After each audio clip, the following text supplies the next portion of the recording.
Nakts skrējieni ir gaidīts pasākums gandrīz visās pasaules lielākajās pilsētās. Londona, Ņujorka un Berlīna ir tikai dažas no tām.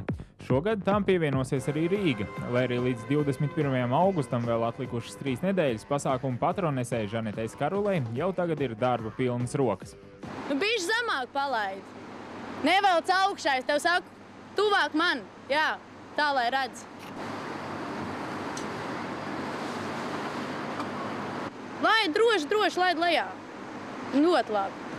Žanete pirmām kārtām uzsver, ka nakts skrējiens ir svēts pasākums, kur mūzika un jautrība ir tikpat svarīga kā skriešana. Un šādās reizēs par fizisko sagatavotību nav jāstraucās. Ja varat uzkāpt 5. stāvā bez atpūtas pauzēm, tad noteikti varēsiet veikt arī 4,5 km naksnīgajā Rīgā. Skriešana daudziem cilvēkiem patīk. Taču tad, kad ir jāskrien lielāka gabala, maratons, tad kaut kur rodās nepatīk. Es pat atceros, kā skolas laikā šmaucos, ka bija jāskrien mežā ziemas kross, jo tie gabali pārāk lieli, nav vairs nekāda prieka.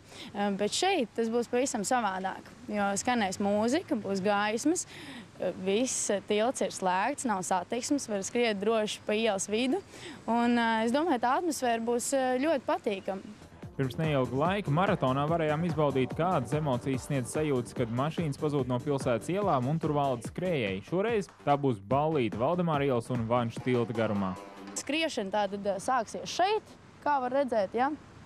Šeit tātad ir starts un būs slēgta Valdemāra iela, arī Vanšu tilts, tātad pāri Vanšu tiltam un atpakaļ.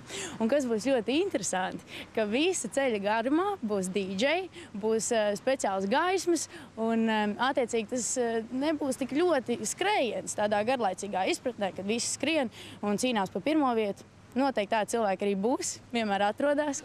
Žanete aizbildnoties ar pasākumu vadīšanu skrējienā nepiedalīsies. Un ja vēl kāds vēlas sagaidīt savu skrējēju Daugavas labajā krastā, ko darīt būs arī tiem. Tie, kuri galīgi nevar noskriet tos 4,5 km, pat nevar viņus noiet, tad tiem būs atsevišķa programma šeit pie Kongresnām. Uzstāsies dažādi jaunie mūziķi un arī jau labi pazīstamie, un tad te arī būs liels pasākums.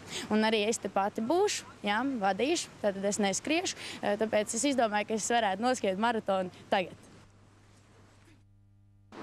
Kā jau svētkos, balva ir bez maksas, un, lai pieteiktos skrējienam, atliek vien nosūtīt īsziņu. Savukārt pārējo informāciju par reģistrēšanos un maršrutu var atrast Olkartes mājaslapā. Es iesaku arī tev skriet, un es iesaku arī Garklāvei un Timrotam noskriet šo maratonu. Ja? Edgars Barbaks, Rojas Brants, LNT.